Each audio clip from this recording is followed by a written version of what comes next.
Veranópolis, terra de muitas gentes, terra de muitas crenças. Por Bernardo Lucchini Bisato. O presente capítulo aborda as pluralidades religiosas que compõem a trajetória do município de Veranópolis, considerando as diversas organizações políticas e territoriais ao longo dos seus 125 anos de história. Dessa forma, serão apresentados contextos culturais, tanto do período em que a cidade era conhecida como Colônia Alfredo Chaves, quanto do tempo presente, a partir de sua organização territorial demarcada em 1988, sem deixar de considerar sua inserção regional e as dinâmicas multiculturalistas do mundo contemporâneo. Vale ressaltar que o multiculturalismo é um conceito que engloba a diversidade de grupos sociais que vivem relações de consenso, oposição e conflito, implicando conquistas e reivindicações para evitar as diversas formas de exclusão. Trata-se também de uma perspectiva política e social que visa efetivar os direitos das minorias e o reconhecimento de grupos inferiorizados por condições históricas, socioeconômicas ou raciais. Groff, Pagel, 2009. Nesse contexto, apresentam-se as principais manifestações religiosas do município e sua microrregião, consideradas em três grandes grupos: católicos, evangélicos e espiritualistas. Além desses, algumas minorias também serão abordadas, como judeus e muçulmanos, que pontualmente marcaram e ainda marcam presença no cotidiano local. O objetivo deste texto não é categorizar de forma rígida as pessoas e suas manifestações espirituais, mas sim destacar a pluralidade de pensamentos que as constituem. Muitas das pessoas entrevistadas ao longo deste projeto declararam participar de diferentes formas de cultos ou rituais, reafirmando o fenômeno contemporâneo do multiculturalismo. Comunidades católicas rurais, da fundação ao século XXI. A história das comunidades católicas rurais de Veranópolis é constantemente apontada nos mais variados veículos de comunicação como uma importante referência cultural legada à atualidade pelos imigrantes europeus que se estabeleceram na região no final do século XIX, sobretudo italianos e poloneses. Apesar das inúmeras ressignificações e transformações ao longo do tempo, muitas dessas comunidades permanecem ativas na preservação de seu patrimônio cultural, seja através de suas festividades religiosas em honra aos padroeiros, seja pela manutenção de seus complexos comunitários, representados por capelas, campanários, cemitérios, escolas, campos de futebol e salões. Diversos autores locais, meios de comunicação e conselhos administrativos dessas comunidades têm mobilizado esforços para registrar e preservar a história dessas localidades, suas manifestações religiosas e suas memórias. Assim, além da narrativa histórica comumente apresentada, busca-se oferecer uma análise conceitual da formação desses espaços, tanto físicos quanto simbólicos, bem como das práticas cotidianas, como celebrações, velórios e festividades, que ainda se mantêm vivas nas memórias dos moradores.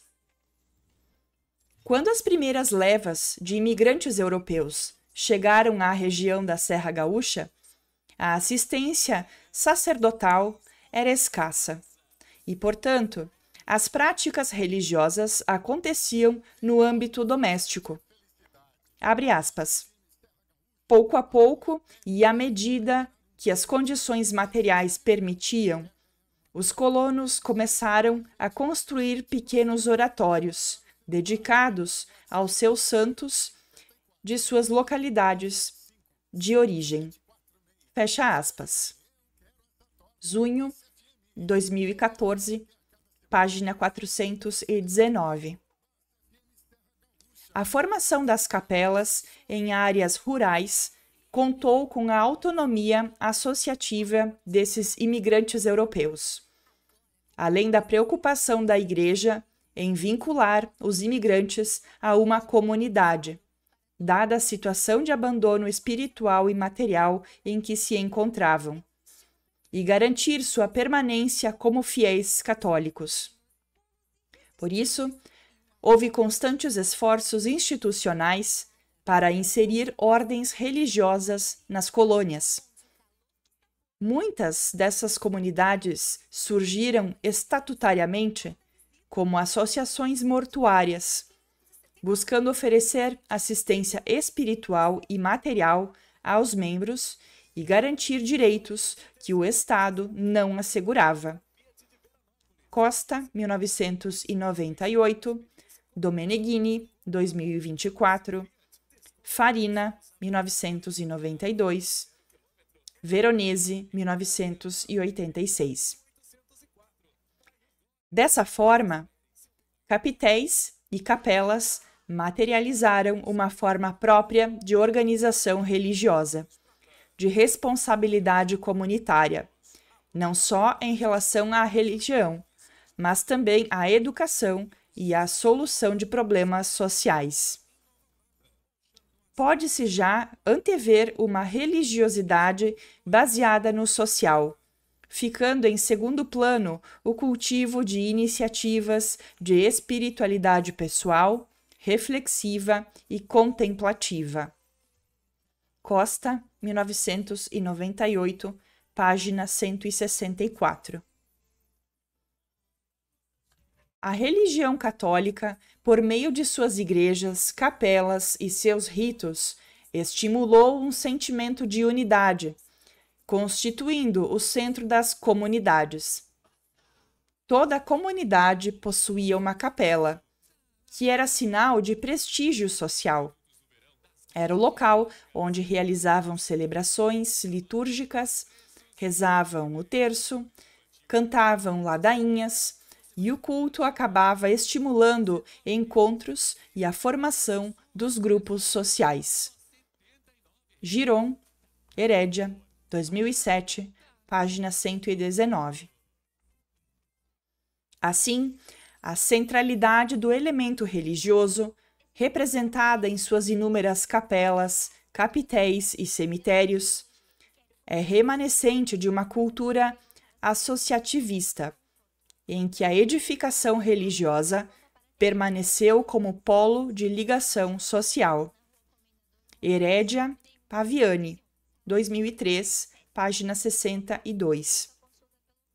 Portanto, a capela representou um elemento central na vida social das comunidades rurais, pois, além de proporcionar assistência religiosa, como o culto, as rezas do terço e a catequese, tornou-se também um espaço de educação, recreação, lazer e referência espacial.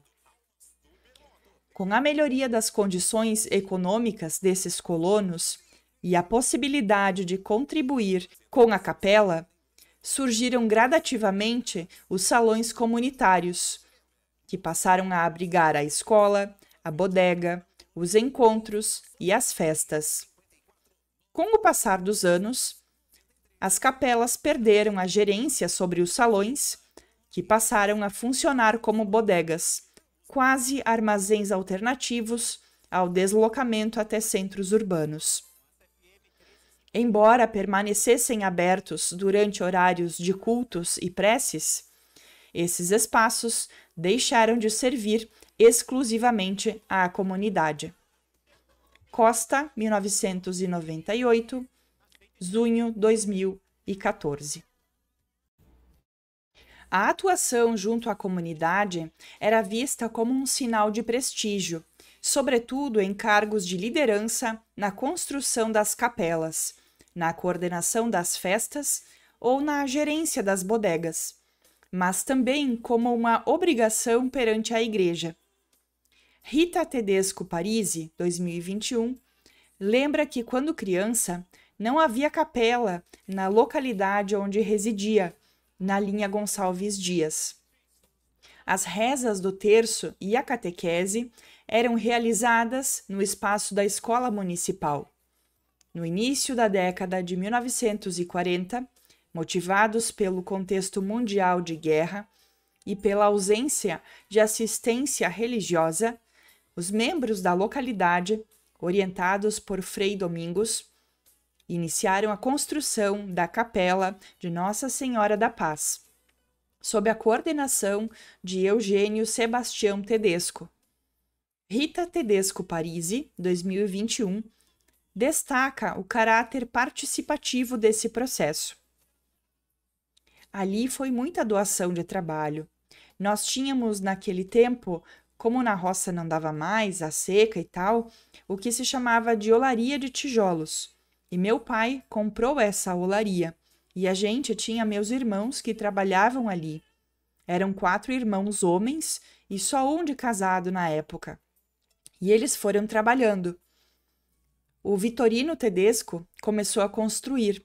Na época, ele era jovem, tinha uns 23, 24 anos e aprendeu a construir. Foram doações de tijolos da parte do meu pai. Tivemos, por exemplo, também a estátua, a imagem, também foi doação, de Isabel Tedesco Dalpai. Lá era tudo doação. Depois, o líder tinha que escalar 5 a 6 famílias, uma pessoa cada família, para uma semana de serventes na obra. Eram o Vitorino Tedesco e o Avelino Farenzena.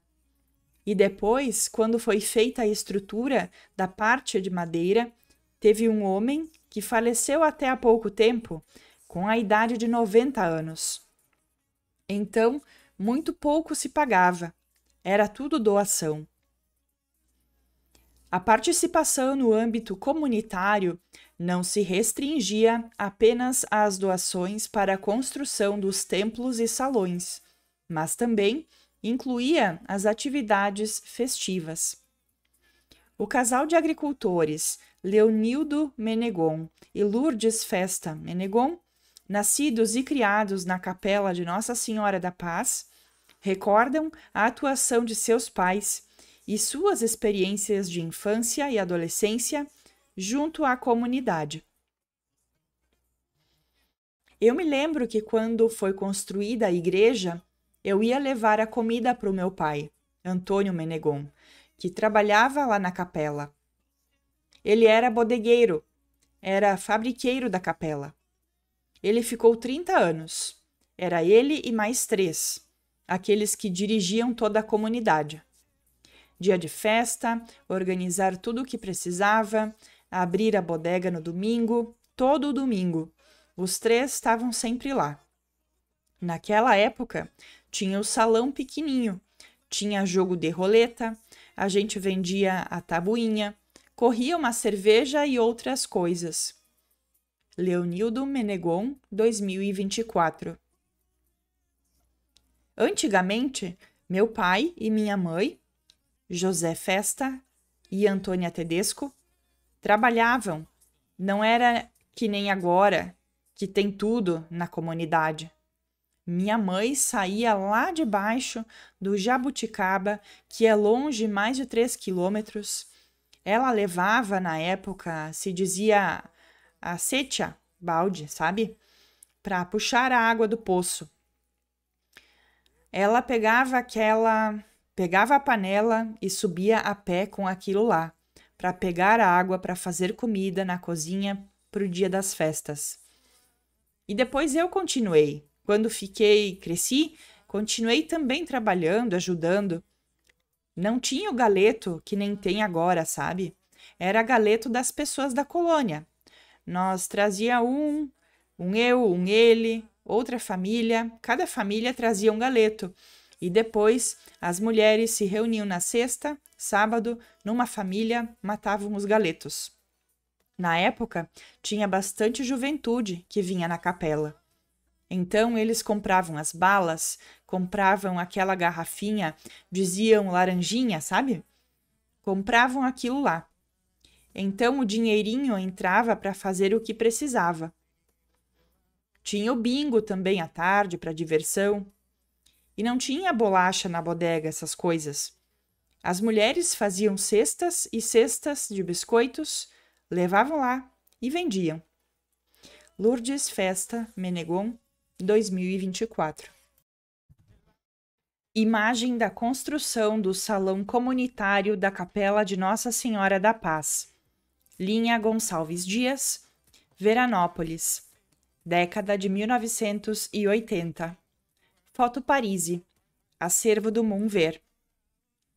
Ao fundo da foto, vê-se a igreja da capela e ao lado esquerdo, as bases da construção do salão. Em frente à igreja, voluntários trabalham com tijolos e cimento. A imagem está em preto e branco. Egídio Domeneghini, 2024, que nasceu e viveu na Capela de São Roque, linha Barão do Triunfo, também aponta o caráter coletivo na construção da capela, referindo-se à produção dos tijolos. Abre aspas. Foram os membros aqui, tudo eles. Amassaram o barro a pé, tudo feito assim. Fecha aspas. Por volta de 1930, a comunidade já contava com um salão, no formato de um barracão de 30 metros de comprimento, com chão batido, mesas dispostas lado a lado e um corredor no meio. Nos fundos havia uma cozinha, com uma churrasqueira anexa na parte externa. Abaixo do salão ficava a cancha de bochas. Domeneghini, 2024, também recorda aspectos da vida religiosa e social da comunidade, na qual participou desde criança, juntamente com seus pais e avós. Aqui a festa sempre foi realizada nos dias 15 e 16 de agosto. São Roque é celebrado no dia 16. Mas antigamente, o dia 15 era festa de preceito, festa da Assunção de Nossa Senhora. Caísse durante a semana, era festa de preceito. Então aqui eram 2 dias de festa sagrada, uma da Assunção de Nossa Senhora e outra do padroeiro da capela. E no início as festas não tinham nada. Tinha um salãozinho que mal e mal eu lembro. Buscava um panelão desses de guisa, que era para fazer sabão, levantavam um pouco de tijolos e barro, assentavam, compravam umas 5 ou 6 galinhas, um pedaço de carne e faziam aquela sopa, que era uma sopa de pão, pão e caldo de galinha, e um pouco de queijo ralado. Era aquilo as festas. E passavam o dia ali, conversando. A parte social era isso. Depois tinha os jogos, geralmente tinha o leilão. Então botavam coisas de pouco valor. Pouco mais adiante começaram com o churrasco. Aí tinha a churrasqueira. Vinha o pessoal de fora, comprava um espeto de carne, comprava uma garrafa de vinho e um pão e comia lá, debaixo das árvores. Era um almoço. Era assim. Além das celebrações festivas, a Capela de São Roque dispunha de uma sociedade mortuária, que auxiliava as famílias em momentos de fragilidade pela perda de seus entes queridos. Essa sociedade era mantida pela anuidade dos associados e a contribuição garantia o básico para o sepultamento, incluindo velório, caixão, velas e um local no cemitério. As dinâmicas das celebrações fúnebres são descritas por Domeneghini, 2024. Antigamente, o velório era feito na família, mas a solidariedade era grande, porque falecia alguém aqui na comunidade, era chamada sociedade mortuária, era uma sociedade onde todos tinham direito a cemitério. Então, todos os anos, cobravam uma taxa. Tinha uma diretoria, tinha o presidente, o tesoureiro e um grupo de 4 pessoas responsáveis para fazer o caixão, fazer a urna. Tinha direito ao caixão e um pacote de velas para o enterro. Normalmente, o padre não vinha. As cerimônias de sepultamento eram feitas aqui na comunidade. E olha, eu digo, aqueles tempos lá, eu assisti 2, 3 enterros solenes, mas eles tinham uma cantoria. A maioria eram cantores que tinham ido estudar nos padres. Sabiam cantar os cânticos do ofício da morte. Devido à ausência do padre, as exéquias e o terço ficavam a cargo de homens leigos da comunidade, sendo tudo organizado pela equipe da sociedade mortuária, que dispunha ainda de 4 carpinteiros para fazer o caixão. Abre aspas.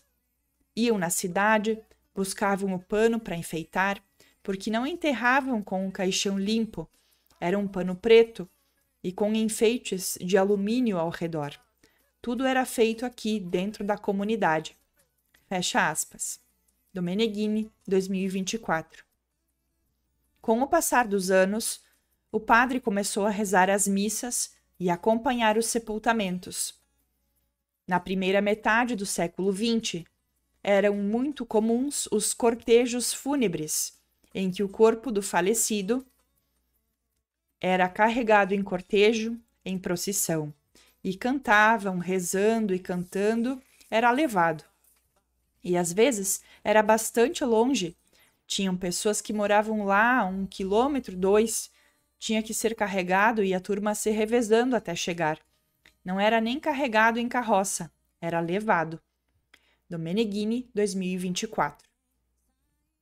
Além de questões socioeconômicas, o catolicismo cumpriu um papel de integração cultural entre os imigrantes, pois foi um elemento aglutinador das diferenças culturais trazidas pelos europeus, que mantinham em suas comunidades diferentes costumes e dialetos.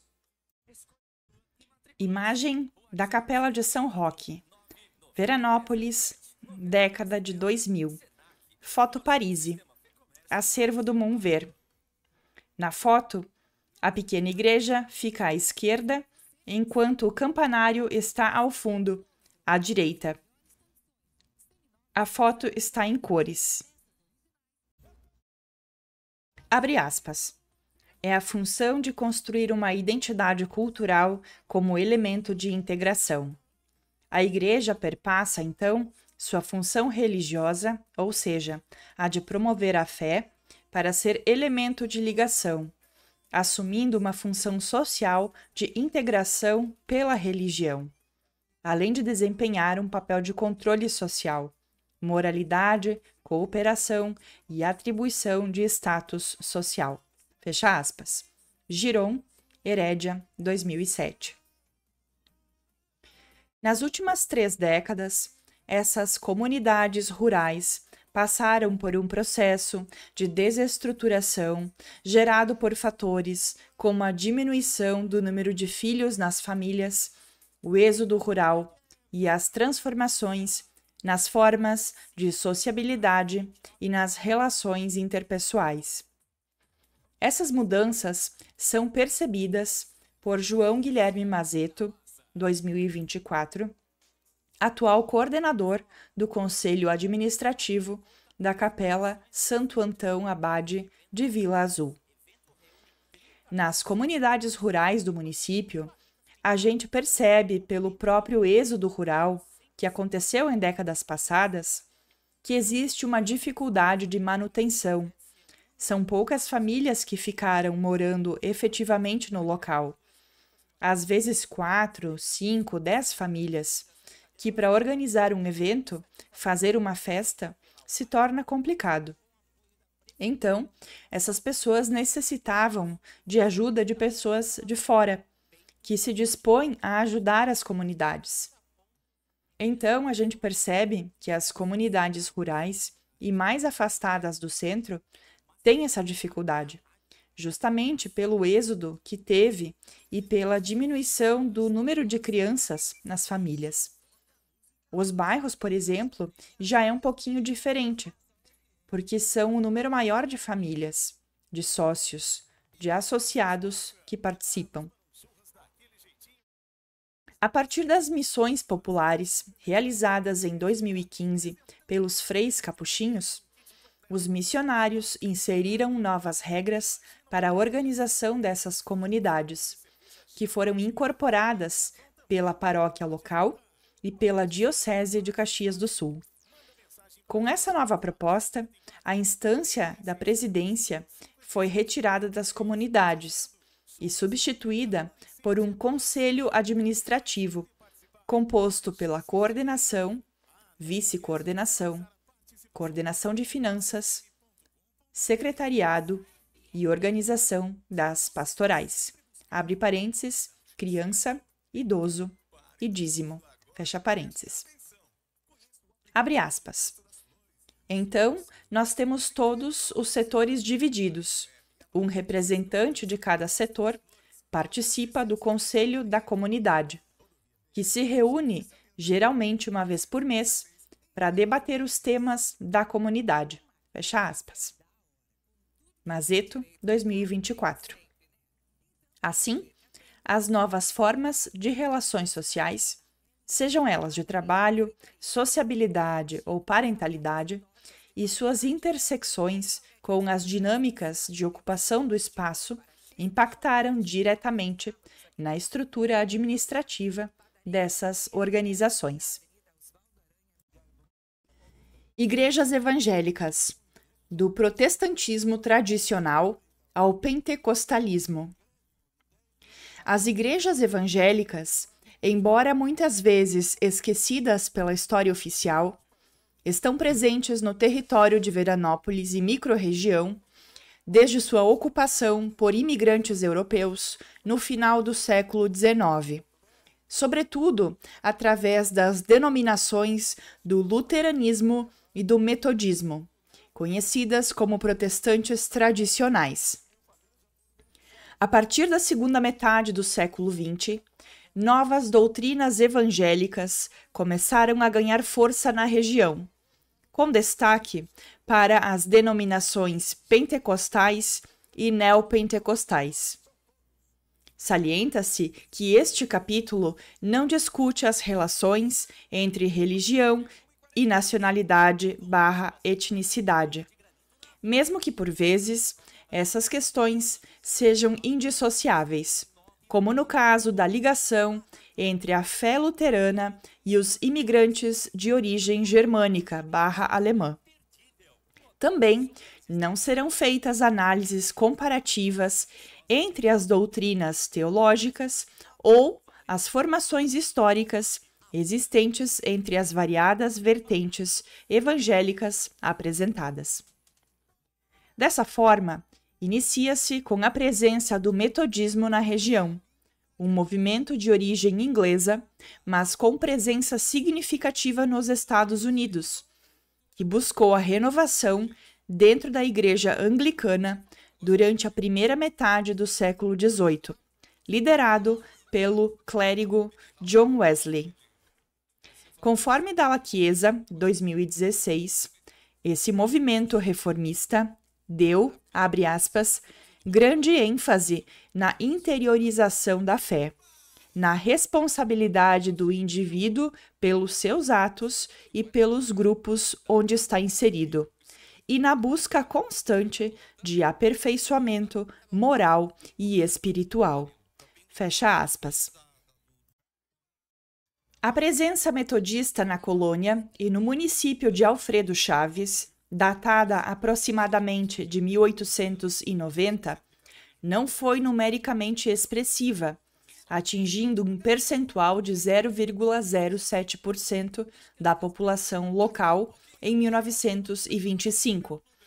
Seus fundadores foram imigrantes italianos evangélicos, adeptos do movimento protestante valdense, oriundo do norte da Itália, que foram atendidos e absorvidos pela Igreja Metodista, juntamente com outros imigrantes italianos e seus descendentes convertidos no Brasil.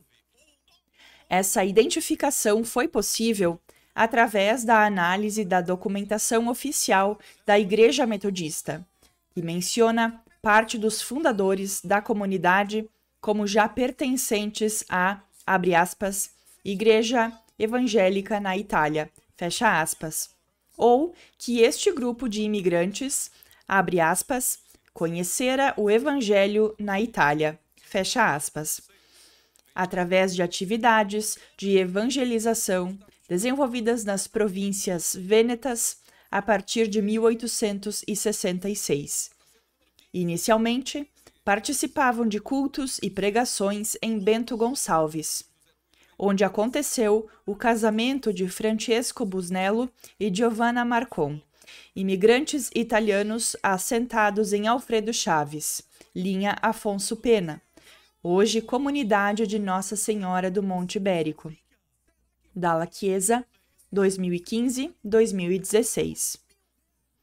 Conforme aponta Vicente Dalla Chiesa, 2015, página 281, o começo da atuação metodista na Serra ocorreu em 1887, ano em que alguns imigrantes italianos, oriundos da região do Comune de Pederoba, província vêneta de Treviso, Dionísio Bachin, Francesco Goron, Michele Marcon e Francesco Busnello, residentes na ex-colônia Dona Isabel e na ex-colônia Alfredo Chaves, dirigiram-se ao pastor João Costa Correia, residente em Porto Alegre e responsável pela atividade metodista do Rio Grande do Sul, solicitando atendimento espiritual.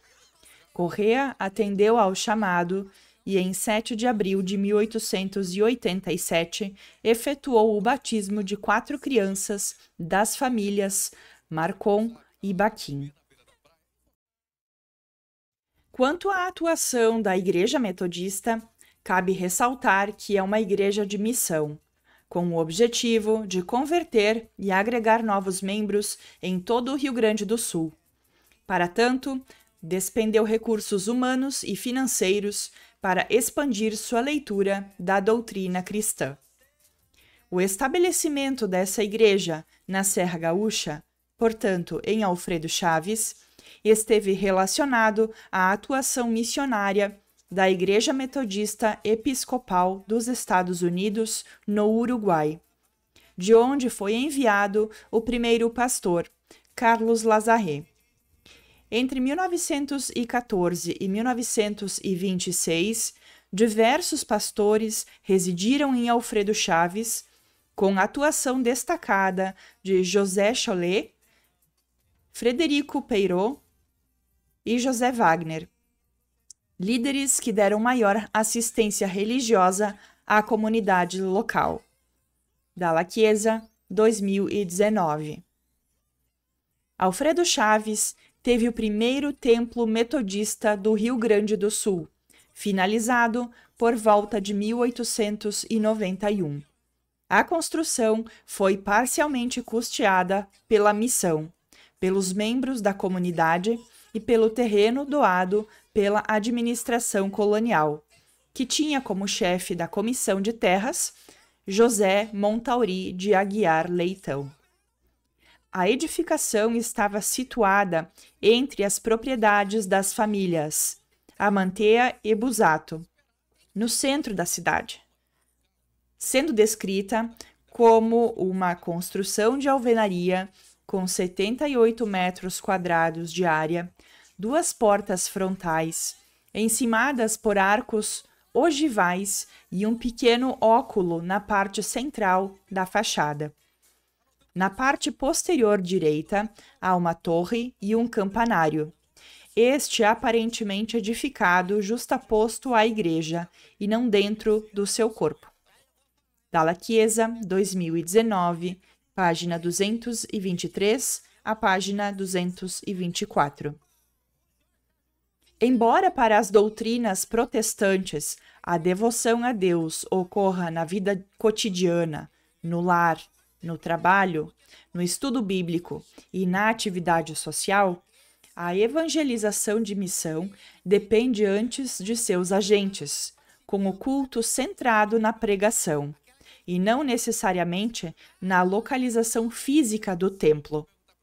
Ainda assim, o templo continuou sendo um espaço de referência para os metodistas estabelecidos na região, visto sua formação católica e as experiências comunitárias trazidas da Itália estarem vinculadas a essa materialidade. Dalla Chiesa, 2016. Imagem do contexto de inserção do templo da Igreja Metodista na região central da colônia Alfredo Chaves, década de 1890. Abre parênteses. Recordação das colônias Conde d'Eu, Dona Isabel, Alfredo Chaves, Antônio Prado e Caxias, 1885-1897.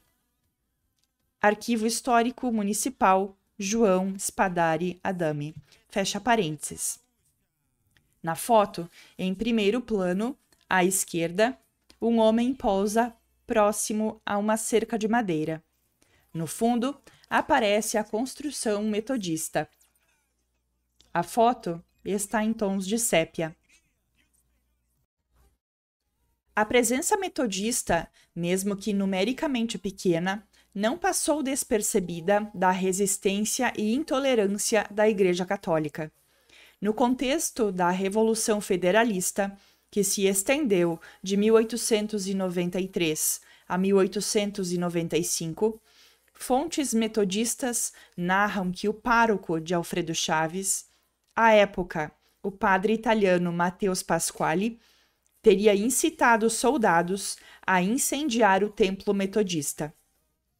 No entanto, isso não ocorreu devido ao entendimento dos soldados de que o prédio era propriedade de uma sociedade missionária norte-americana e alheio às disputas entre republicanos e federalistas. As pregações e incitações contra a presença metodista na Serra Gaúcha não foram uma exclusividade de Alfredo Chaves. Há registros de ações semelhantes em Bento Gonçalves e Garibaldi, que são narrados pelos próprios veículos de imprensa metodista, sobretudo pelo jornal O Testemunho. Não foram identificadas manifestações dos órgãos da imprensa católica quanto aos referidos acontecimentos. Não se sabe ao certo quando a comunidade metodista encerrou suas atividades, tampouco suas causas. Porém, é pertinente pensar que a progressiva diminuição do número de membros tenha acarretado sua dissolução, com a consequente venda de seus bens e a demolição do templo. Dalla Chiesa, 2016. Outra denominação evangélica ligada à cultura imigrante em Veranópolis é o luteranismo, movimento reformista iniciado na Alemanha a partir das pregações do teólogo e monge agostiniano Martin Luther, no século XVI. A doutrina luterana é fundamentada na passagem bíblica presente em Romanos, capítulo 1, versículo 17. Abre aspas. O justo viverá por fé. Fecha aspas. Assim, somente a fé no sacrifício de Jesus Cristo pode garantir a salvação e o resgate da pessoa em sua dimensão integral. Embora as vivências comunitárias sejam incentivadas pelo luteranismo, é na interiorização da fé que é alcançada a relação pessoal com Deus, por meio da oração e da leitura da Bíblia. Kramer, 2024, Wolff, 2017. A introdução do luteranismo no Rio Grande do Sul e, por consequência, em Veranópolis, está relacionada ao processo de ocupação de lotes coloniais por imigrantes de origem germânica e seus descendentes, estabelecidos em diversas linhas rurais da colônia Alfredo Chaves, no final do século XIX. A organização dessas comunidades luteranas ocorreu na linha Bento Gonçalves, também chamada Linha Quinta, território que hoje pertence ao município de Nova Prata. Nessa localidade, existiram as duas vertentes do luteranismo organizadas no estado. Uma vinculada às atividades missionárias do Sínodo de Missouri, oriunda dos Estados Unidos, que deu origem à Igreja Evangélica Luterana do Brasil, entre parênteses, IELB, e outra ligada ao Sínodo Rio-Grandense, que tinha suas atividades missionárias vinculadas às instituições religiosas da Alemanha e que se transformou na Igreja Evangélica de Confissão Luterana no Brasil, entre parênteses, IECLB, em 1949. Já no início do século XX, as duas vertentes do luteranismo dispunham de templos, cemitérios e escolas próprios, edificados em lotes doados pelos fiéis na linha Bento Gonçalves, para onde convergiam famílias de diversas localidades da microrregião. Costa, 1998, Dreher, 1998, Cherry, 2004. Imagem da capela e escola da Igreja Luterana do Sínodo Rio-Grandense, Nova Prata, primeira metade do século XX. Autoria não identificada, acervo da IECLB. Na foto, aparecem duas construções, estando a capela mais ao fundo e à esquerda, com algumas crianças em frente, e a escola mais à direita. A foto está em preto e branco.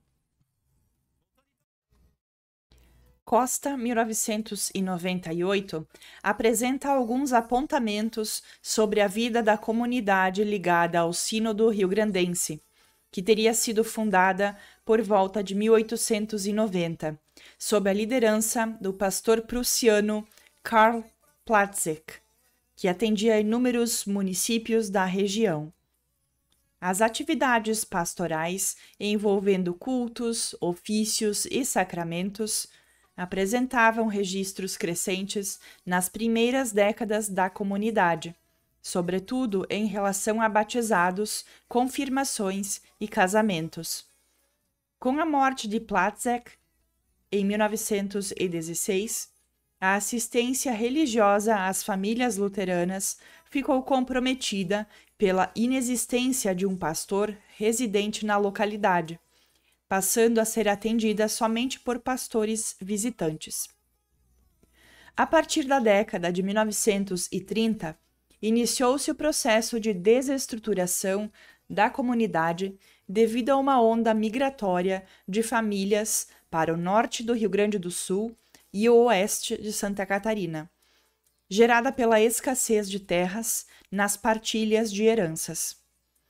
A falta de assistência pastoral também contribuiu para esse processo, levando muitas famílias a congregar junto ao Sínodo do Missouri. Costa, 1998, página 353. Na década de 1990, já no contexto de uma cidade industrializada e com demanda de mão de obra externa, Veranópolis recebeu inúmeras famílias de origem germânica, professantes da fé luterana, que criaram um ponto de pregação da IECLB. As celebrações eram realizadas inicialmente na casa de Norma Rose Custer e Verno Custer, posteriormente na casa de Mário Henrique Bauermann e Neuza Zilmer Bauermann. Em 2010, o grupo recebeu a titulação de Campo Missionário do Sínodo Nordeste Gaúcho. Em 2012, foi elevado à categoria de comunidade evangélica de confissão luterana em Veranópolis, passando a integrar a paróquia de Farroupilha, conforme relatos de Mário Henrique Bauerman, 2024, Thelma Kramer, 2024, Norma Rose Kuster, 2024, e Verno Kuster, 2024. A comunidade sempre foi pequena, formada por famílias migrantes do interior do estado, em geral agricultores ou pequenos comerciantes de classe média-baixa, que vieram para a Serra Gaúcha em busca de emprego e melhores condições de vida. Niggli, 2024. Quanto à faixa etária, predominam os membros acima dos 30 anos, com a maioria próxima dos 60 anos.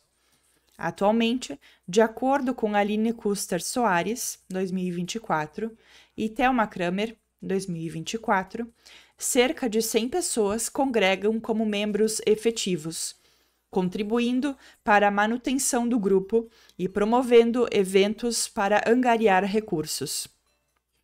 Embora haja apoio das campanhas nacionais da IECLB e do Sínodo Nordeste Gaúcho, a presidente da comunidade, Aline Kuster Soares, 2024, aponta que as maiores dificuldades de atuação são de ordem financeira, principalmente devido às despesas básicas de manutenção do espaço, como aluguel, energia elétrica e água, além dos custos com as atividades de assistência religiosa, que envolvem o deslocamento das lideranças espirituais. Conforme a pastora Paula Negle, 2024, que atuou na comunidade por 10 anos, as atividades desenvolvidas sempre estiveram condicionadas às realidades local e da paróquia, oferecendo aos fiéis 3 cultos por mês, culto infantil, encontro de mulheres, encontro mensal de estudos bíblicos, aulas de violão, visitas às famílias, além de ofícios e encontros em nível de sínodo. Além dessas atividades litúrgicas e formativas, a comunidade recebe os sacramentos do batismo e da Santa Ceia, bem como os ofícios de confirmação, casamento e sepultamento. Kramer, 2024. Cabe ressaltar que, entre as denominações evangélicas presentes em Veranópolis, a IECLB é a única que ordena mulheres em sua estrutura de ministérios.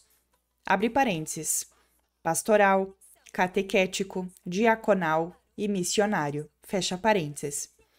Tendo, inclusive, como liderança nacional a pastora Silvia Gaines. Salienta-se que, dentro dessas possibilidades de atuação, a comunidade local teve como lideranças religiosas as pastoras Vânia Klein e Paula Niggli, a diácona Thelma Kramer e a pregadora Gisele Zimmermann. Kramer, 2024. A seguir, destacam-se relatos de Paula Niggli e Thelma Kramer. O Ministério com Ordenação de Mulheres tem mais de 40 anos na IECLB. Somos reconhecidas, porém existem algumas dificuldades e barreiras. Por vezes, estas estão enraizadas na cultura, ao preconceito velado ou explícito. Porém, nunca limitou a minha atuação. Me orgulho e sou muito feliz como pastora ordenada da IECLB há mais de 10 anos. Trabalho com disposição e autenticidade, e isso certamente fez a diferença por onde passei. Niggli, 2024. Tem muita coisa ainda a ser construída, tem muitas coisas para serem ressignificadas, mas eu me sinto muito feliz, porque a nossa igreja, ela ordena mulheres, e a gente tem uma motivação muito grande de ter esse trabalho de mulheres na IECLB, tanto pregadoras, pastoras, quanto diáconas, catequistas, missionárias. Nós somos ordenadas a esse ministério, então nós ganhamos uma autoridade e muita responsabilidade na pregação, no ensino, no missionário, no diaconal, no serviço propriamente dito. Kramer, 2024. Contemporaneamente, entre os movimentos evangélicos presentes em Veranópolis, o pentecostalismo é o mais significativo em números de adeptos, representado principalmente por duas convenções da Igreja Evangélica Assembleia de Deus. Essa vertente surgiu nas regiões sul e oeste dos Estados Unidos, no início do século XX, tendo como base teológica as igrejas batista e metodista. O termo pentecostal foi inspirado nas semelhanças entre as manifestações dos primeiros fiéis da Igreja Assembleia de Deus e a passagem bíblica dos Atos dos Apóstolos, capítulo 2, versículo 1 a 18, em que o Espírito Santo agiu em Jerusalém no dia de Pentecostes, despertando sobre as populações locais fenômenos como visões, revelações, curas e o uso de línguas estranhas, manifestação conhecida como glossolalia. Essas características são entendidas como a base do pentecostalismo. Alencar, 2022.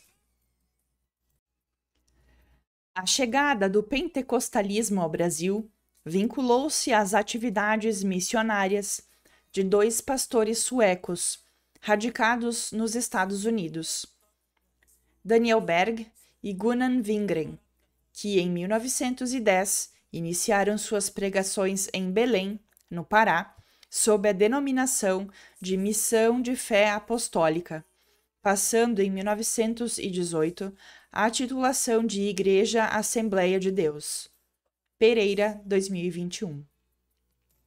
No Rio Grande do Sul, esse movimento teve início em 1924, através das pregações do casal de missionários suecos Gustav e Edvig Nordlund, que inauguraram, no mesmo ano, a primeira igreja em Porto Alegre. Em Veranópolis, sua chegada esteve relacionada às pregações do pastor missionário Clodomiro Henrique da Silva, enviado de Porto Alegre como representante da Convenção das Igrejas Evangélicas e Pastores da Assembleia de Deus no estado do Rio Grande do Sul, entre parênteses, CIEPADERGS. As primeiras pregações realizadas em Veranópolis se deram embaixo de uma grande árvore situada na Rua Maranhão, no bairro Medianeira, onde foi convertido o primeiro irmão, Ayrton Fagundes Dornelles, 2024, policial militar, natural de Santa Maria, que relembra: eu era católico, casei aqui em Veranópolis, ouvi a palavra de Deus através de um jovem de 18 anos que começou. Ele veio de Porto Alegre, começou a trabalhar aqui na obra de evangelização, e eu ouvi a palavra de Deus. E começamos a conversar sobre a Bíblia, e aí tomei uma decisão de receber Jesus Cristo como meu Senhor Salvador. Fui batizado em nome do Senhor Jesus. E permaneço aqui.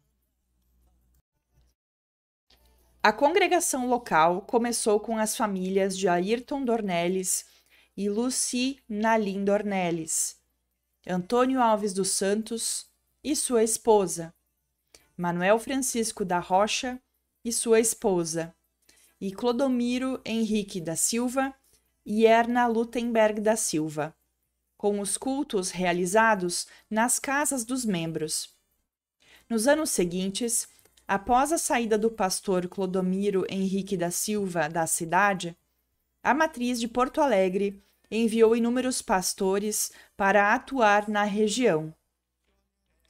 Dentre essas lideranças, O evangelista Tiago Halber Verhoek, 2024, destaca a atuação por 17 anos do pastor Pedro Pereira da Silva, que, juntamente à congregação, uniu recursos humanos e financeiros para adquirir um terreno próprio situado à Rua Benjamin Constant, onde foi montada a primeira igreja, uma pequena casa de madeira. Posteriormente, com, abre aspas, picareta e marreta, fecha aspas, foi edificado o atual templo da comunidade, em alvenaria. Cabe destacar também a atuação da esposa do pastor, Alice Oliveira da Silva, que se dedicou ao trabalho social de produção e distribuição de sopas e cestas básicas às famílias carentes, além de roupas e cobertores confeccionados por ela com o auxílio dos membros da igreja. Atualmente, sob a liderança do pastor-presidente Gilberto dos Santos, 2024, e diversos obreiros, a convenção desenvolve inúmeras atividades religiosas e sociais organizadas ao longo da semana, incluindo culto das mulheres, culto de ensino e de estudo da Palavra de Deus, culto da vitória e libertação, estudo de teologia, ensaio de corais, culto com jovens, escola dominical e culto da família. Verhoek, 2024.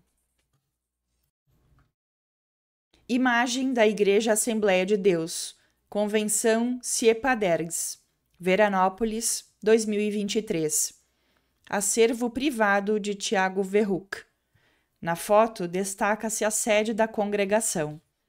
A foto está em cores. Imagem do coral da Igreja Assembleia de Deus, Veranópolis, 2023. Autoria de Tiago Verhoek. Acervo da Igreja Assembleia de Deus de Veranópolis. Na foto, o coro formado por mulheres entoa hinos. A foto está em cores. No ano de 2019, foi fundada uma nova convenção da Igreja Assembleia de Deus em Veranópolis, vinculada ao Ministério Belém e à Convenção da Assembleia de Deus no Brasil, por meio do pastor Elias Nalim Dornelles. Com apenas 5 anos de atuação, a congregação reúne de 300 a 400 fiéis em seus cultos, sobretudo no culto de Santa Ceia, sua principal reunião religiosa. Também são desenvolvidas atividades socioculturais voltadas a diversos segmentos de público, como estudos bíblicos e teológicos, coral de mulheres, jovens e misto, além da Banda Belém, que atua nas variadas programações da igreja. Elias Nalim Dornelles, 2024, e Ayrton Fagundes Dornelles, 2024, ressaltam as atividades desenvolvidas por intermédio da Associação Beneficente Bom Samaritano, que promove ações de assistência para famílias em situação de vulnerabilidade social. Pode-se considerar que ambas as convenções da Igreja Assembleia de Deus, que se diferenciam somente por sua vinculação, estão em expansão, tanto em seu território de atuação quanto no número de fiéis. Isso se deve à disponibilidade de espaços de culto e à presença de profissionais missionários atuantes em áreas periféricas do município, como nos bairros Santo Antônio, São Francisco e Sagrado Coração de Jesus, além de municípios vizinhos, como Cotiporã e Vila Flores. Os membros dessas igrejas são de origens heterogêneas em relação à classe social, gênero, escolaridade, etnicidade e nacionalidade. Elias Nalim Dornelles, 2024, ressalta o representativo número de famílias de imigrantes que congregam junto ao Ministério Belém, oriundas de países como Angola, Argentina, Haiti e Venezuela. Imagem da Igreja Assembleia de Deus, Ministério Belém, Veranópolis, 2024. autoria de Rafaela Ribeiro. Acervo do Arquivo Público Municipal de Veranópolis. Na foto, vê-se a fachada da sede da igreja. A foto está em cores. Imagem do culto de Santa Ceia junto à Igreja Assembleia de Deus, Ministério Belém, Veranópolis. 14 de abril de 2024. Autoria não identificada. Acervo da Igreja Assembleia de Deus, Ministério Belém. Na foto, destaca-se o interior da igreja, com inúmeros fiéis rezando e cantando. A foto está em cores. É importante destacar que a trajetória da Igreja Assembleia de Deus foi privilegiada por ser a primeira igreja pentecostal a se estabelecer em Veranópolis. Contudo, existem no município diversas outras denominações desse movimento religioso, que formam pequenas congregações de culto. O chamado neopentecostalismo também está presente em toda a região, tendo como expoente a Igreja Universal do Reino de Deus, que já atua no município há décadas.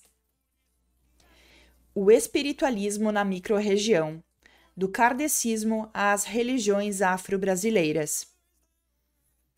As manifestações religiosas espiritualistas ganham voz pela primeira vez em uma publicação sobre a história de Veranópolis, um apontamento baseado tanto na análise das produções literárias da história local, quanto nas entrevistas realizadas com lideranças religiosas e seus praticantes. Com uma presença relativamente recente na região, essas manifestações ainda enfrentam preconceito, gerado pelo desentendimento e pela ignorância de determinados segmentos sociais onde estão inseridas, sobretudo nas atividades realizadas nos terreiros de religiões afro-brasileiras. Para promover uma análise da presença dessas doutrinas ou religiões em Veranópolis e na microrregião, foram consideradas as trajetórias de duas casas kardecistas.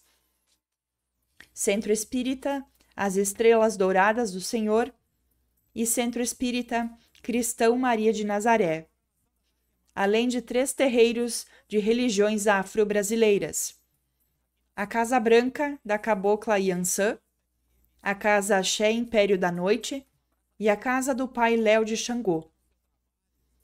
A leitura do espiritualismo apresentada engloba um contexto regional, estabelecido no deslocamento de seus praticantes entre os municípios de Veranópolis e Nova Prata.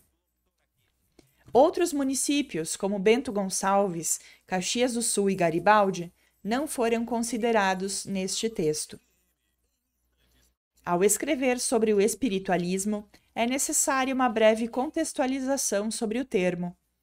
A Federação Espírita Brasileira, 2023, define espiritualismo como um conjunto de crenças que admitem que, além da matéria, existe um ser espiritual, uma alma, ou alguém que escapa ao fenômeno da morte.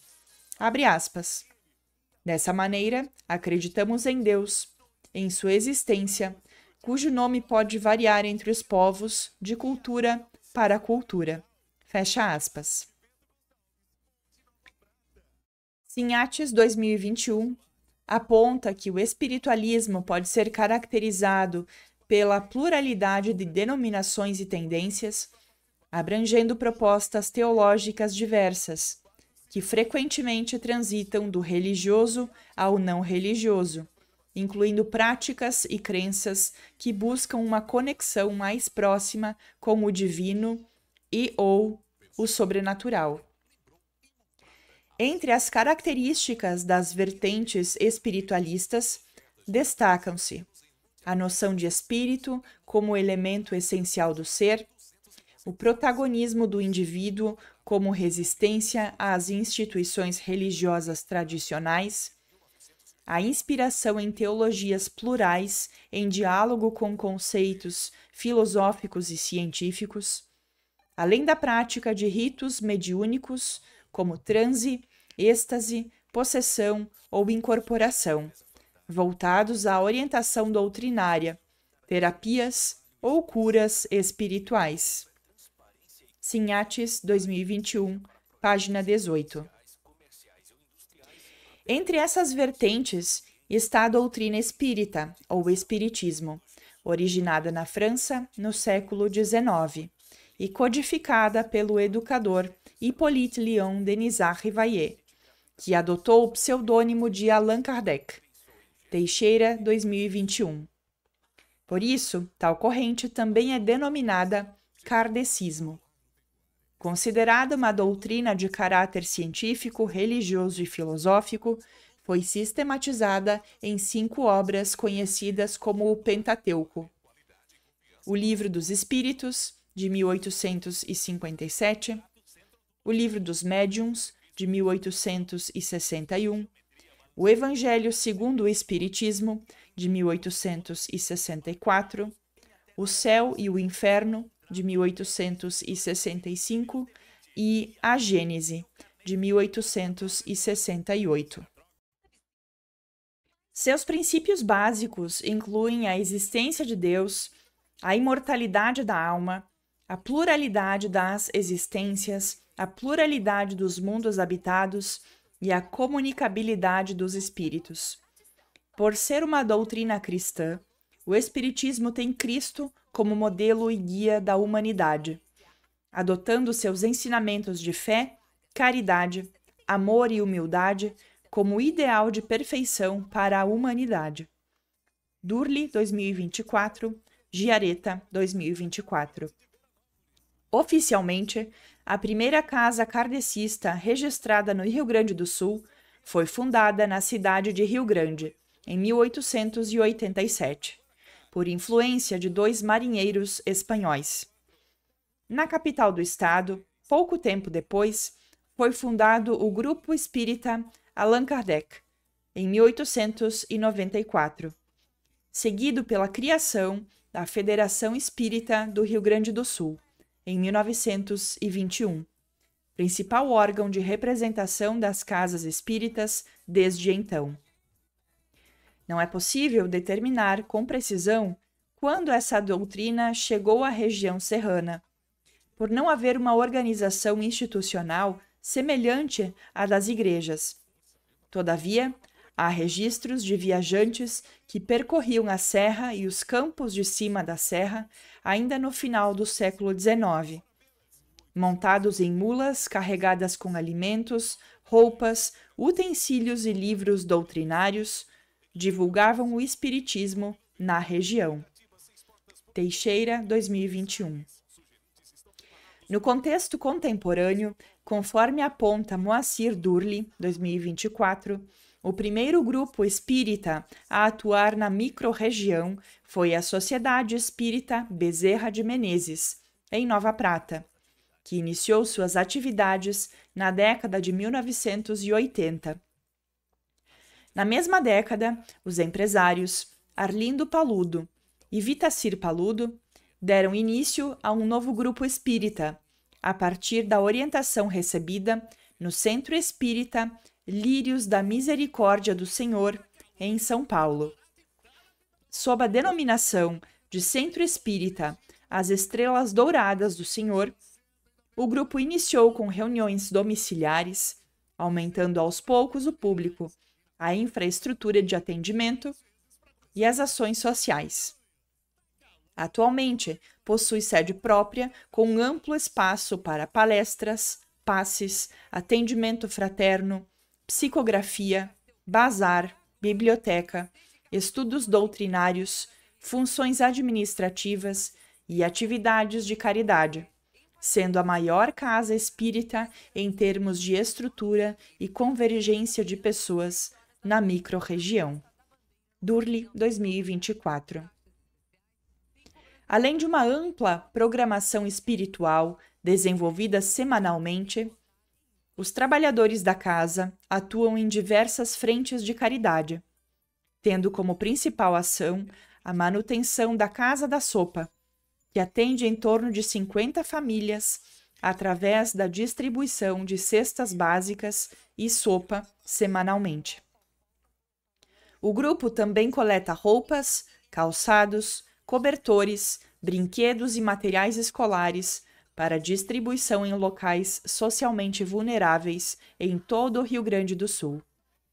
Além disso, auxiliam em questões de saúde física, dispondo de cadeiras de rodas, cadeiras de banho, próteses e aparelhos auditivos.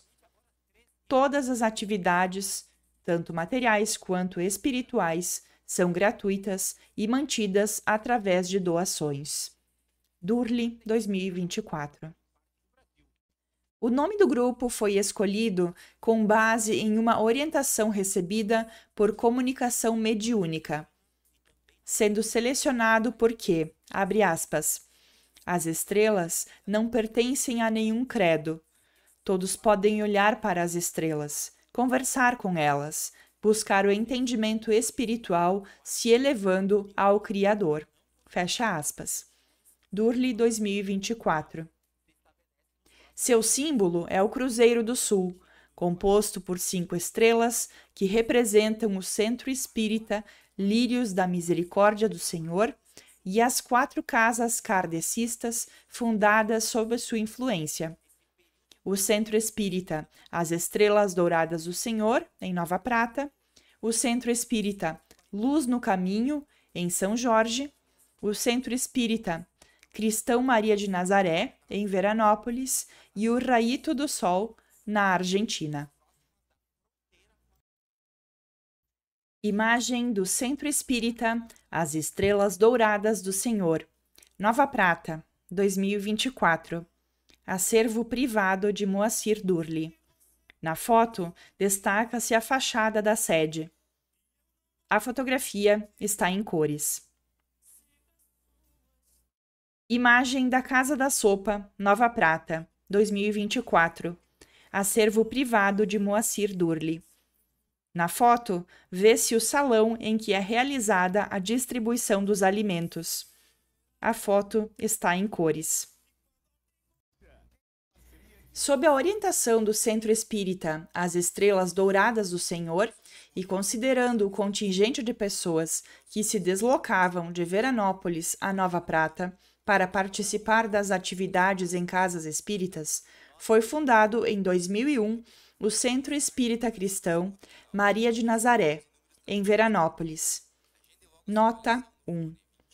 Ata de fundação do Centro Espírita Cristão Maria de Nazaré, Veranópolis, 2001. Através de lideranças como Cristina Ferreira, Rosaura Mauro, Evanir Perusso e Moacir Durli.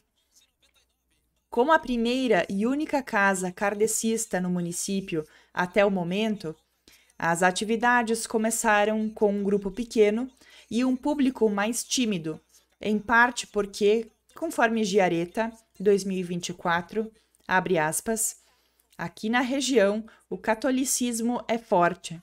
O pessoal tem um pouquinho de vergonha de procurar outro credo. Fecha aspas. Alaide Rodrigues, 2024, acrescenta que os primeiros anos foram difíceis, pois havia um desentendimento sobre as atividades praticadas em centros espíritas, mas que atualmente a presença do espiritismo já foi naturalizada.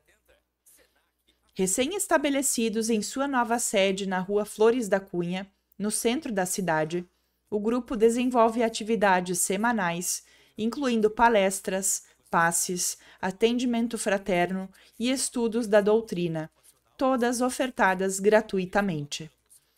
A manutenção do espaço é promovida através da mensalidade dos trabalhadores, que perfazem um total aproximado de 15 pessoas.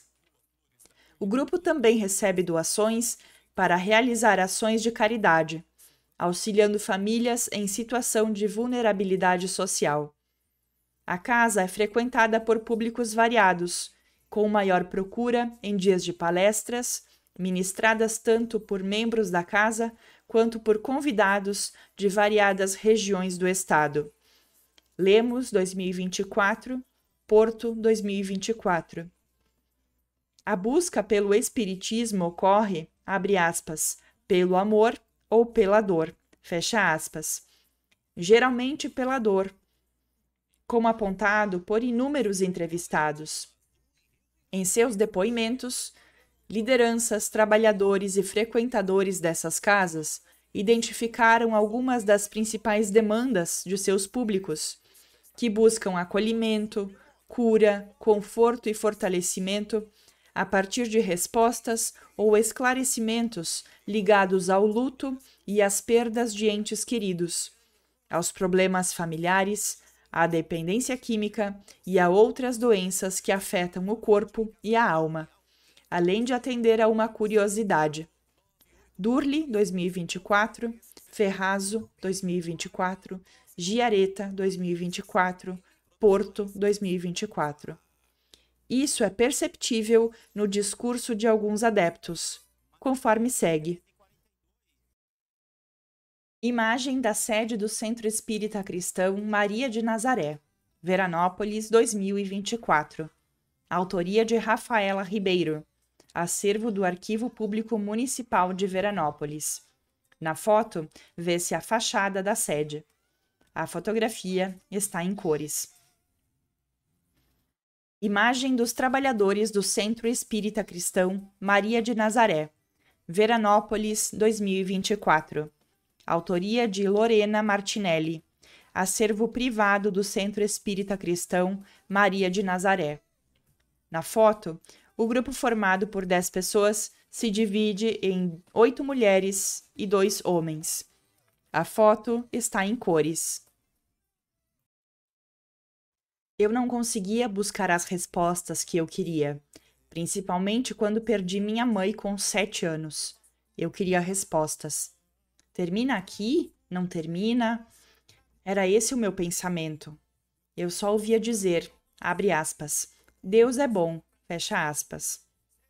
Abre aspas, Jesus é nosso mestre, fecha aspas. E ficava por aí. Para mim era muito pouco. Giareta, 2024. Eu comecei a ir porque foi naquela época, assim, que eu já havia perdido meu esposo. Então você sempre quer achar uma resposta. Tu não tinha conhecimento e a gente começa com o porquê das coisas. Rodrigues, 2024. Porque eu tive uma situação ali na morte de um primo que deu um clique. Então aquilo ali me remeteu a algum lugar lá, sei lá onde, e que eu comecei a ter muito medo, Aí eu comecei a estudar, porque eu também tinha que saber o que estava acontecendo comigo. Não só num todo, mas o que estava acontecendo comigo. Ferrazo, 2024. Salienta-se que existem diversas casas kardecistas na microrregião de Veranópolis, abertas a todas as pessoas que buscam conhecimento e ajuda, sem que incorra sobre o indivíduo qualquer ônus ou vinculação. Por não haver uma organização institucional e obrigação de vinculação exclusiva, é impossível mensurar o número de frequentadores de centros espíritas na região. O segundo segmento espiritualista abordado refere-se às religiões de matriz afro-brasileira, apresentadas a partir das manifestações identificadas ao longo da pesquisa na microrregião de Veranópolis, quais sejam Nação ou Batuque, Umbanda, Linha Cruzada ou Quimbanda. Conforme Aline Speroni, 2018, as religiões de matriz afro-brasileira compõem uma parcela da rica herança cultural legada pelos africanos trazidos ao Brasil como escravizados.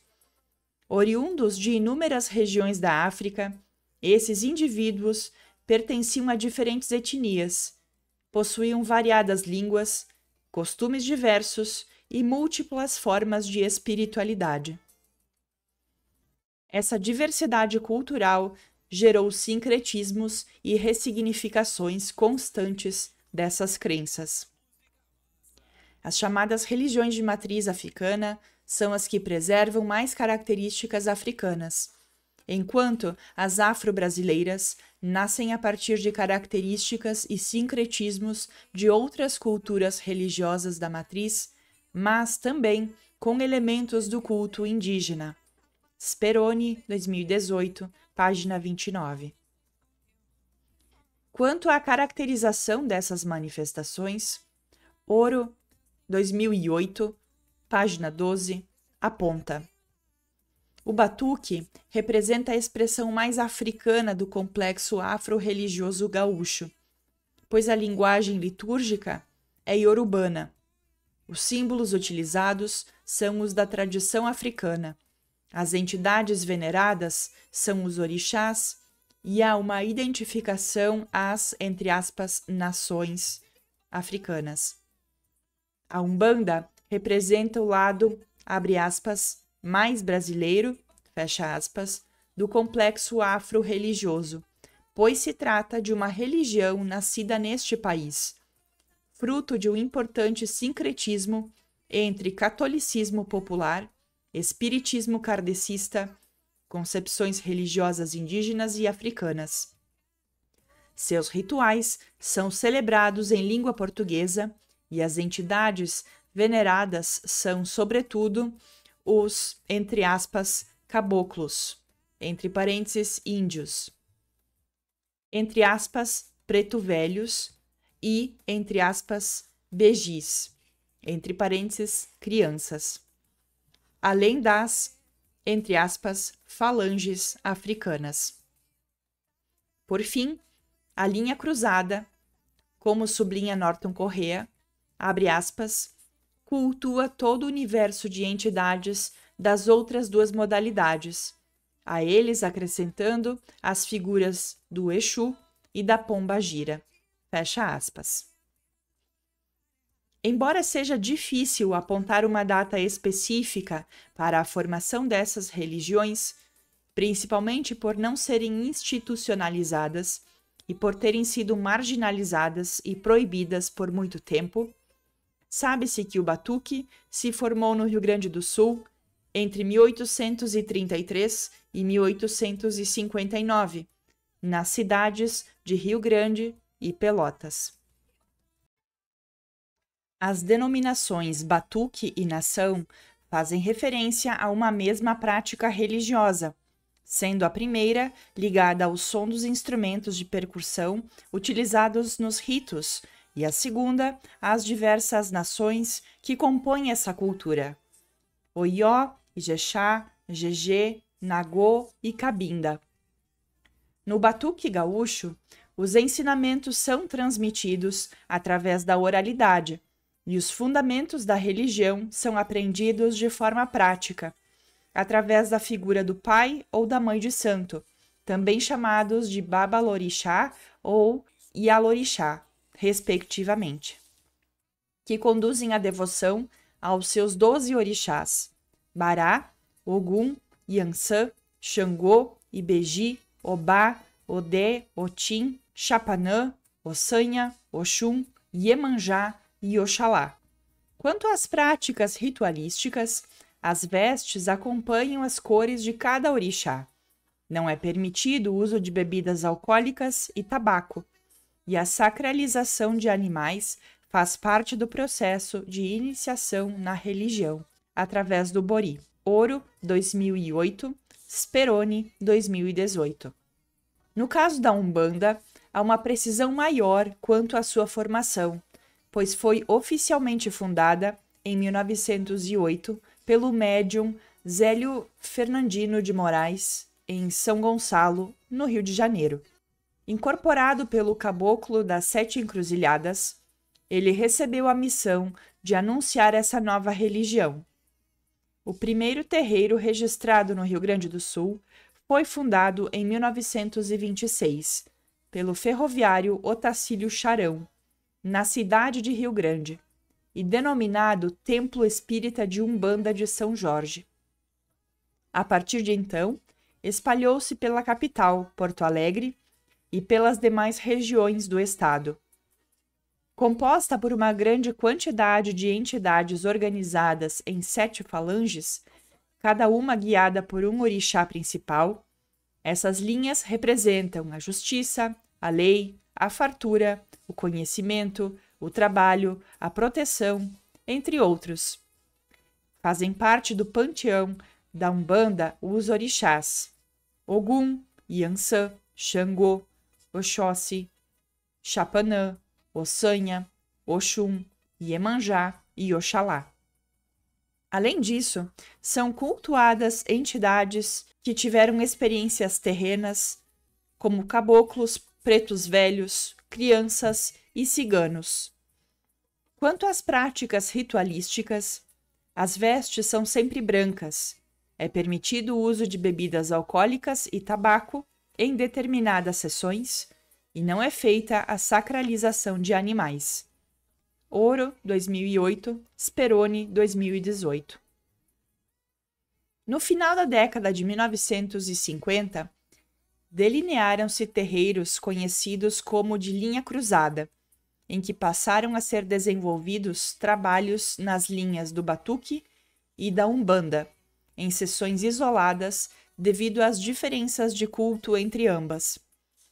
Dessa aproximação surge uma nova forma religiosa, denominada Quimbanda, com um sistema de ritos e crenças próprios, entendidos como uma ressignificação da tímida presença que entidades como Exu e Pombagiras tinham na Umbanda, sendo muitas vezes chamada de linha esquerda da Umbanda. A Quimbanda gaúcha atua com entidades que compreendem os desejos humanos por terem usufruído da vida terrena, estando, portanto, mais próximas de suas necessidades. Exus são entidades que promovem a ligação entre os homens e os deuses, oferecem proteção e efetuam limpezas espirituais. Já as pombagiras representam a feminilidade e foram mulheres que sofreram em vida terrena, atuando como entidades de luz que não aceitam a degradação da mulher e recriminam todo e qualquer desrespeito ao corpo, à alma e ao espírito de suas semelhantes. Além do terreiro, são espaços de trabalho para essas entidades locais, como um cemitério, as encruzilhadas, as praias e matas. Leissner, 2021, Ouro, 2008, Speroni, 2018. Em Veranópolis, a primeira manifestação de espiritualidade afro-brasileira identificada é a Casa do Pai Léo de Xangô, com 22 anos de atuação legal.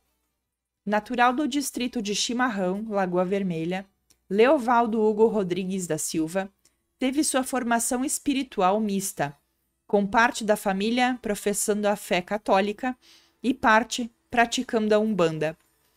A partir da avó materna, de origem africana e indígena, obteve seus primeiros ensinamentos da religião na infância.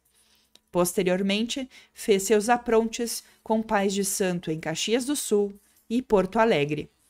Silva, 2024.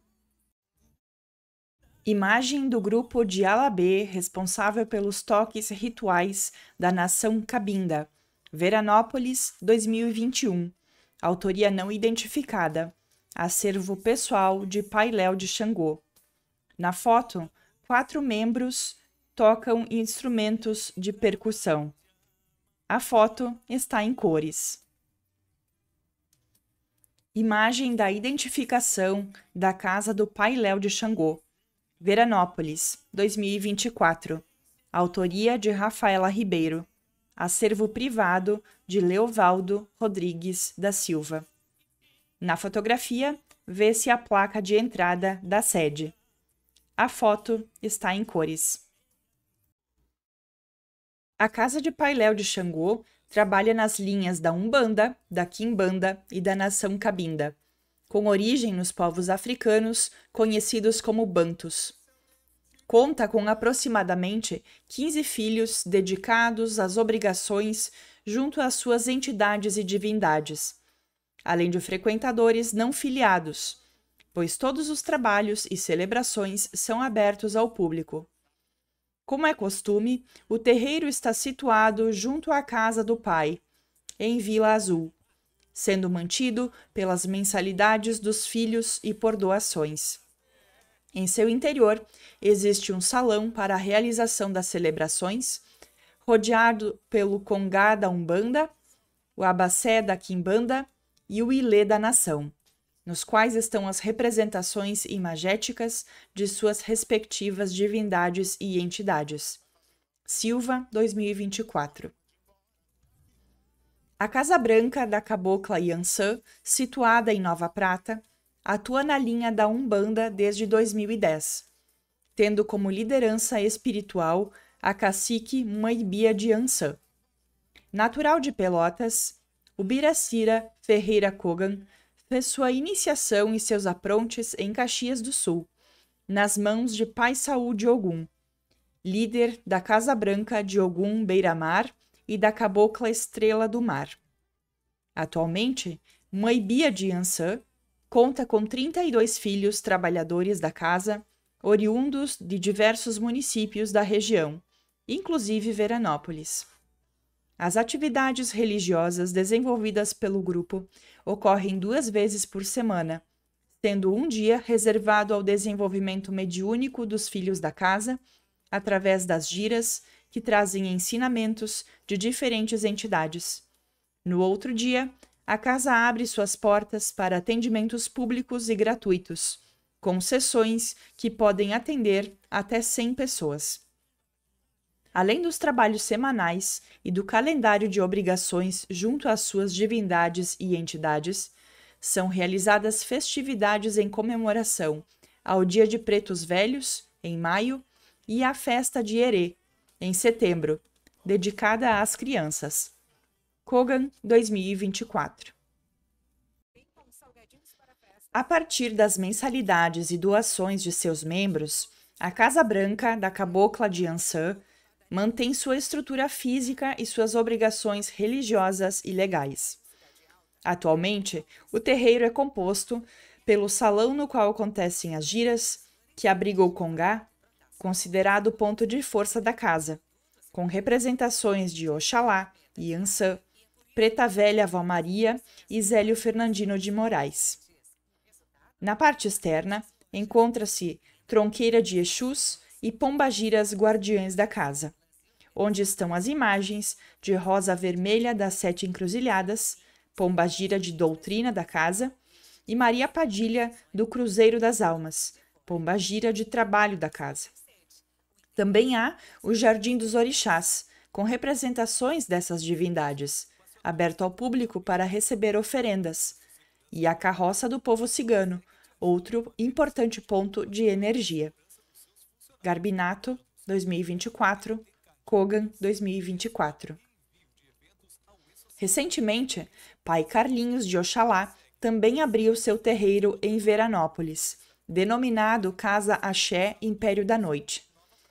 Natural de Encruzilhada do Sul e criado em uma família em que a parte paterna era cristã e a materna umbandista, Carlos Martins Ferreira de Freitas foi batizado na Umbanda ainda bebê, passando pela lavagem da cabeça com 7 ervas. Aos 8 anos, fez o seu bori e se entregou a Oxalá pela linha da nação, através do rito de sacralização animal. Seus aprontes na Umbanda foram realizados pelas mãos de Mãe Rose de Bará, residente e atuante em Canoas, e na Quimbanda pelo Pai Paulo de Maria Padilha e Tranca Ruas. Freitas, 2024. As atividades de Pai Carlinhos de Oxalá iniciaram com atendimentos individuais de jogos de cartas e búzios, até ele conseguir se estabilizar e organizar seu próprio terreiro. Imagem dos membros da Casa Branca da Cabocla de Iansã, Nova Prata, 2024. Autoria de Fabiane Marchesini. Acervo privado da Casa Branca da Cabocla de Iansã. Na foto, destaca-se o grupo de trabalhadores, todos vestindo branco. A foto está em cores. Imagem dos membros da Casa Axé Império da Noite, Veranópolis. Autoria de Kleber Bortoli. acervo privado da Casa Axé Império da Noite. Na fotografia, aparece o grupo de trabalhadores, muitos deles vestindo chapéus. A foto está em cores. Atualmente, em um espaço alugado no bairro Vila Azul, com despesas custeadas pelos membros da casa, pai Carlinhos de Oxalá conta com aproximadamente 30 filhos que atuam nas linhas da Umbanda e da Quimbanda, por ele denominada Cabala de Exu, ou linha esquerda da Umbanda. A casa não é aberta ao público, somente aos filhos e seus convidados, que se reúnem semanalmente para fazer o despacho de Exus. Os demais trabalhos seguem o calendário de obrigações ligadas às entidades e divindades cultuadas pela casa. Por exemplo, 2024 é o ano dedicado ao Orixá Bará, dono das chaves, das encruzilhadas e dos caminhos. Um ano com possibilidades de soluções para diversos problemas da vida. Freitas 2024, Gaieski 2024.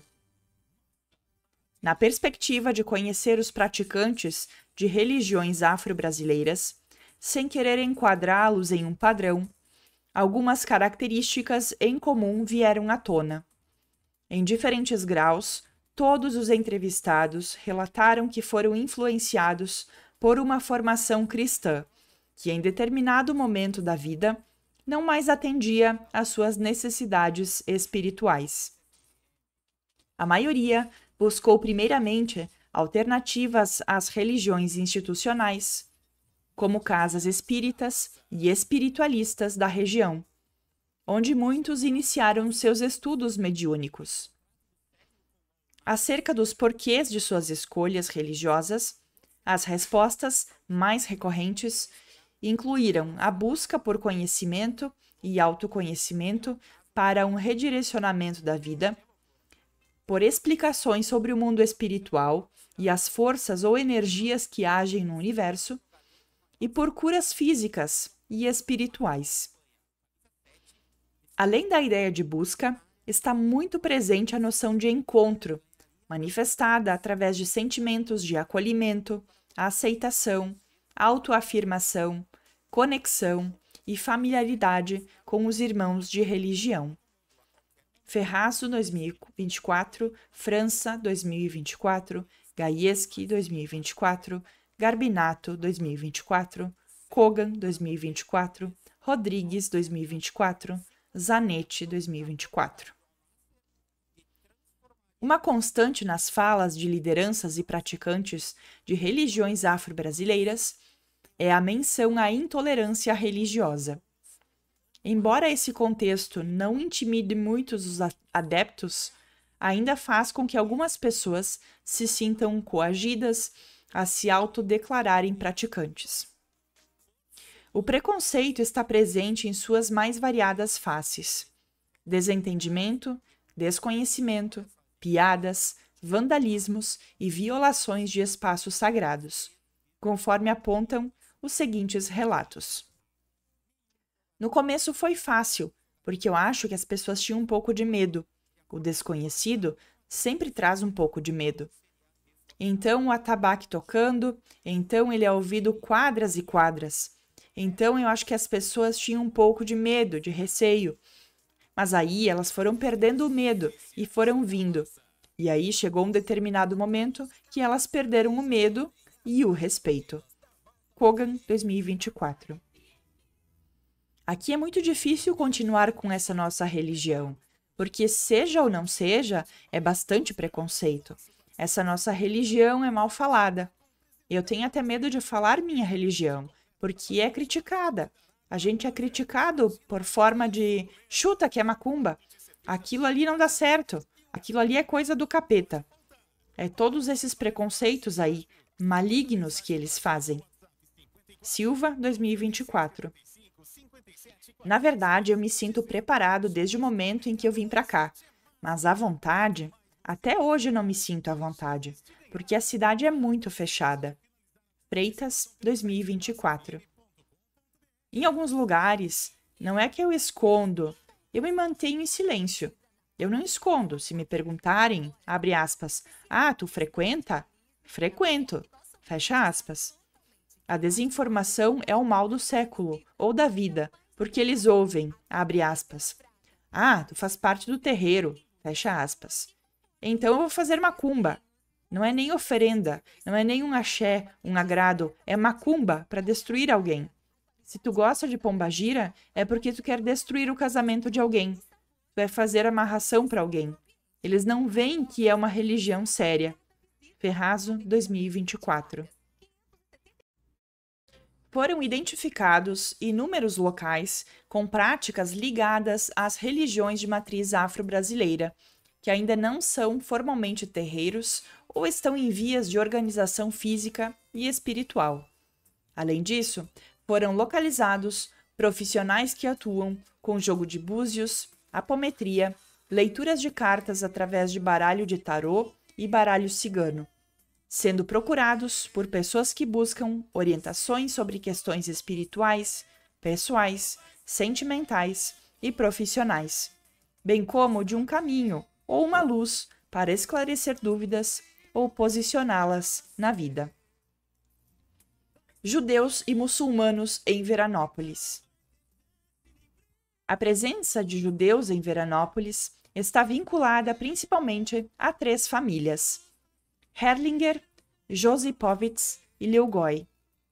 Da última, pouco se sabe sobre suas práticas religiosas e os motivos de sua migração e estabelecimento em um município do interior do Rio Grande do Sul. O casal Isaac Leugoi, de origem russa, e Esther Burrell, estadunidense, chegou em Alfredo Chaves por volta de 1920. Eles tiveram 8 filhos e trabalhavam no comércio de tecidos. Já o casal de imigrantes húngaros, Imre Herrlinger e Lenke Josipovits, que adotaram os nomes de Américo e Helena, estabeleceu-se em Alfredo Chaves em 1933, com seus 3 filhos, Martin, Eva e Inês. Algum tempo depois, também se estabeleceram em Veranópolis Margit Josipovits, que adotou o nome de Margarida, e o casal húngaro, Niklos e Margit Rado, ele dentista e ela pianista. A filha caçula de Américo e Helena, Ana Vera Herrlinger-Boff, nascida em Alfredo Chaves, deixou inúmeras memórias das experiências culturais e cotidianas vividas por seus pais enquanto imigrantes e judeus. Boff et al., 1999, página 17 a página 20. Américo Herrlinger nasceu em 1901, em Budapeste, na área urbana da capital húngara, e era filho de Maximilian e Carolina Herrlinger, proprietários de uma casa comercial especializada em tecidos. Abre aspas. Judeus abastados não davam maior importância à religião. Nesse sistema, educaram os 6 filhos. Fecha aspas. Helena Josipovits, de nome hebraico Lia, nasceu em uma pequena aldeia rural em Rakaxes, filha de Gisela e Mor Josipovits, judeus ortodoxos, proprietários de terras, um armazém e um moinho. Abre aspas. O avô, Mor, era um homem determinado, severo, caprichoso, voluntarioso. A avó Gisela era tipicamente a mãe terra, que faz tudo e cuida de todos, submissa e acolhedora. Fecha aspas. Boff et al., 1999, página 10 a página 13. Embora os costumes cotidianos do casal gerassem estranhamento ou curiosidade junto à comunidade de inserção, dada a origem húngara, o fato de serem judeus é apontado por Ana Vera Herrlinger-Boff como um possível fator de atrito, sobretudo nos discursos dos freis capuchinhos, que administravam a paróquia local. Ao mesmo tempo, isso gerava contradições. As relações de Américo Herrlinger com as instituições católicas são descritas por sua filha da seguinte forma: na época em que meus pais chegaram aqui, tanto nos anteriores como mais tarde, os padres capuchinhos pintavam os judeus para seus fiéis como sendo assassinos de Jesus, lançando imprecações contra eles do alto dos púlpitos. Ao mesmo tempo, tratavam muito bem os meus pais. Parece um contrassenso, porém era assim o seu proceder. Possuo fotos em que o bispo, padres e meu pai aparecem lado a lado, rindo em festas de paróquia. O doutor Américo tratava de graça os seminaristas e, pelo Natal, recebia de presente dos freis capuchinhos uma caixa de vinho produzido especialmente para ser consumido nas missas. Boff et al., 1999, página 26. Imagem da família de Américo Herrlinger e Helena Josipovits. Veranópolis, década de 1940. Autoria não identificada, acervo privado da família Boff. Na foto, o casal, sentado, está rodeado dos 4 filhos, em pé. A foto está em preto e branco. Por não ser um judeu ortodoxo, Américo Herrlinger possivelmente se adaptou melhor ou relevou com mais facilidade a intolerância religiosa, o que não aconteceu com a sua esposa. Conforme narrado por Boff et al., 1999, página 27, abre aspas. Minha mãe sofreu muito com o que diziam os padres ao povo, fecha aspas.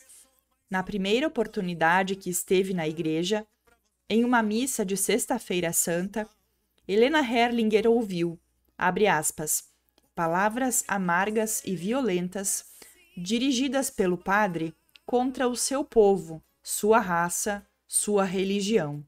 Fecha aspas. Além disso, havia prevenção contra os israelitas, sim. Como exemplo, conto uma passagem significativa. Minha irmã Eva, com mais ou menos 7 anos, jogou-se no colo da mãe ao voltar da escola. Mãe, eu tenho tanta pena da senhora, porque a senhora vai para o inferno. Disse-lhe a filha, que estudava na Escola São José, dirigida pela Congregação das Irmãs de São José de Chambéry. Boff et al., 1999, página 27. Diante dessas dificuldades e pelo entendimento do contexto de inserção da família, Américo e Helena Herrlinger criaram os 4 filhos como cristãos e pouco ou nada lhes ensinaram sobre a cultura e as tradições judaicas. Em idade avançada, ambos aceitaram a conversão ao catolicismo e receberam os sacramentos instituídos pela Igreja, o que lhes permitiu que fossem sepultados no cemitério municipal. A presença de muçulmanos em Veranópolis está relacionada ao fenômeno das grandes migrações da contemporaneidade e à chegada de famílias africanas ao município, sobretudo de origem senegalesa e marroquina. A nacionalidade mais representativa é a senegalesa, cujos membros se dedicam a variadas atividades econômicas no contexto local. Foram feitos inúmeros convites a esses imigrantes para participar do projeto, mas, seja por falta de tempo, desconfiança ou insegurança, nenhum deles aceitou. Alguns elementos de sua cultura religiosa são perceptíveis no dia a dia da cidade, como o salat, prática de orações obrigatórias que os muçulmanos realizam todos os dias. Composto por um conjunto de versículos do Corão, recitado em árabe e num ciclo de posições, em pé, curvado, de joelhos, prostrado e sentado, o salat é realizado sempre em posição direcionada para a cidade sagrada de Meca. A prática ocorre em momentos específicos do dia, de acordo com as etapas do curso do sol, podendo ser realizada em qualquer lugar, desde que se faça uso de baikul, uma espécie de tapete que garante a limpeza do local. Também é comum, ao caminhar pela cidade, encontrar mulheres senegalesas usando o hijab, um lenço ou manta que cobre o cabelo, os ombros e o busto, considerado uma forma de proteção à mulher ao ocultar seus elementos de feminilidade. A família Ait Tahmidit possui costumes um pouco diferentes, já que o Marrocos não é um país tão conservador. Amin Ait Tahmidit migrou há poucos anos para o Brasil e, após seu estabelecimento em Veranópolis, sua esposa, Wissal Ait Bargaz, e os irmãos Karim Ait Tahmidit e Khalil Ait Tahmidit também migraram. Wissal Ait Bargaz, por exemplo, não é obrigada a usar o hijab no dia a dia. Veste-se com roupas ocidentais e sempre esteve inserida no mercado de trabalho local. O casal teve sua filha em Veranópolis, chamada Noor Helena Tahmidit, que está sendo criada como muçulmana. A família mantém sua religião e suas obrigações cotidianas, frequentando esporadicamente uma mesquita em Caxias do Sul, junto com imigrantes senegaleses e um amigo de origem palestina que também reside no município. Conforme relata a Ait Tahmidit 2024, abre aspas, quando a gente não consegue ir lá, a gente pratica em casa, porque nossa oração pode fazer em qualquer lugar, até na rua. Fecha aspas. Quanto à percepção local da cultura muçulmana, ele comenta: as mídias mostram que o pessoal muçulmano é tipo homem-bomba, essas coisas. Mas, na verdade, tu vê a Copa do Mundo no Catar, um país árabe, muçulmano, um dos mais ricos do mundo. Graças a Deus, o pessoal agora pesquisa, sabe? No Google, na internet. Porque se tu não leu o Corão, é a mesma coisa da Bíblia, sabe? Só eu acho que o nosso a gente pratica mais, um pouquinho mais. Tudo o que aconteceu na Bíblia é lá na nossa terra, dos árabes, na Jordânia, o Mar Vermelho. Ait Tahmidit, 2024. Ao finalizar este capítulo, salienta-se que o objetivo foi apresentar a diversidade religiosa em Veranópolis, tanto no passado quanto no presente, sob a ótica do multiculturalismo, como uma forma de afirmação das pluralidades que constituem o município. Espera-se que, a partir dessa perspectiva, possamos olhar para o outro e reconhecê-lo como portador de uma cultura, mesmo que não seja a predominante. Portanto, busca-se afirmar os sentimentos de pertencimento e de alteridade, essenciais para a superação de preconceitos e a plena consolidação da cidadania e da democracia.